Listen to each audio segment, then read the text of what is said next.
y'all have obviously come a long way with the business community over these last couple of years with the push you made, but you made it clear today there's still a lot of work to be done.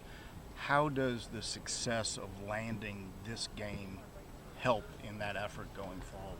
Well, we hope people will recognize it for what it is. It's an awesome major event that draws thousands of visitors to the area. There's plenty of opportunity to participate, and we're not just asking for a handout. We're asking for we can return deliverables to businesses so that it's an investment for them.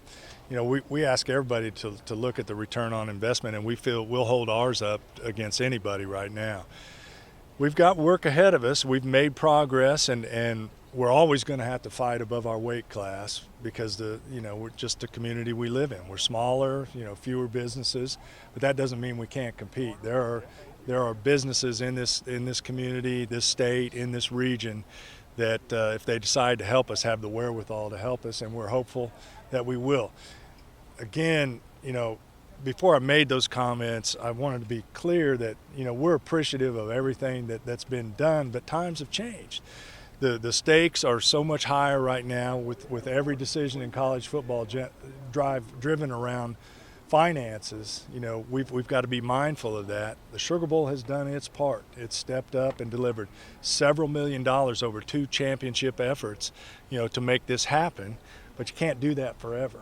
And so we need help going forward, and we're hopeful that people will help us. And we can't coerce anybody, so hopefully they'll see this as valuable and something that as a point of pride for the community, and they'll want to keep it and want to help us. And if they don't, so be it. I know your message wasn't directed specifically at Governor Landry, but he was here listening. And is that good? I mean, what about the state component? Because a lot of people are looking at the budget and saying, okay, $7 million for the Live tournament and $500,000 for the Sugar Bowl. I realize it's not for the national championship, but still, like what?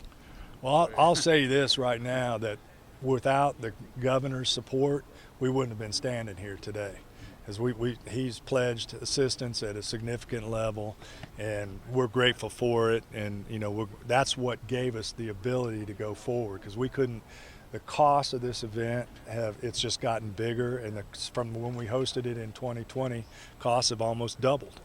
And so we've got to come up with the money somewhere. The Sugar Bowl's investment is the same as it was last time, $6 million. And we've got to raise the rest of it.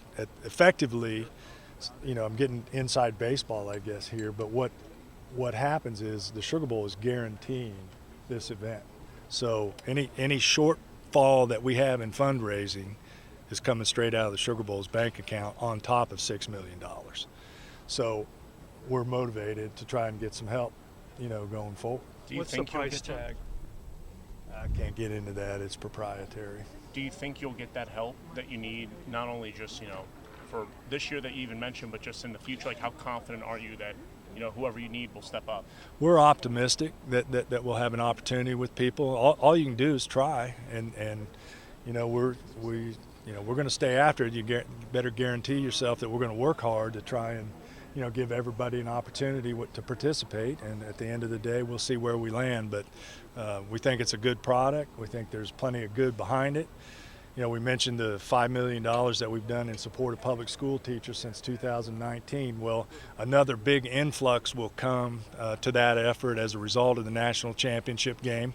We have annual commitments, but it gets a lot bigger. It's a 7-figure deal when they come to town. So we've got a lot to look forward to, and there's still a lot of good. But again, this is not to paint the picture that the sky is falling, because it's not. But it is important that we be competitive financially. And as I said, it's unprecedented, the fact that the Sugar Bowl has committed $12 million over 2 championship efforts when nobody else in the industry is doing that right now. So all we're asking is for a little help.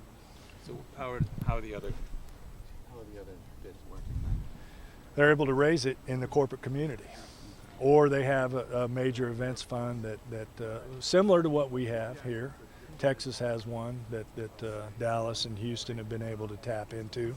You go to South Florida, and they've got municipalities that have a lot of money that Dade, Broward, etc. that are able to step up and help finance their efforts, going forward.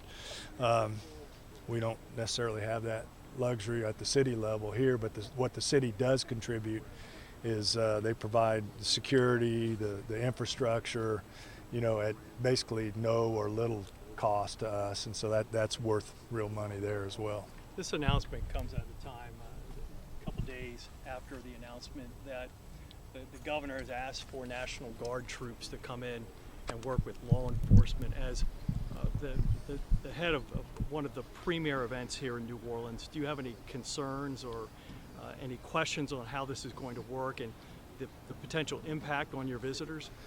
Well, far be it from us. That's certainly not our area of expertise, but we trust. We saw what the governor and the state and the city and law enforcement here did in the aftermath of January 1st. And that all played out well. People who came to the game on January 2nd never felt more safe. So we've got full faith and confidence in what they're doing. I think if safety was an issue, we wouldn't be making this announcement here today. We're going to get it figured. We've had a good track record of working with the state police and others, to make sure that things are safe here, and we'll do so again. Thank you. Appreciate it. Yeah.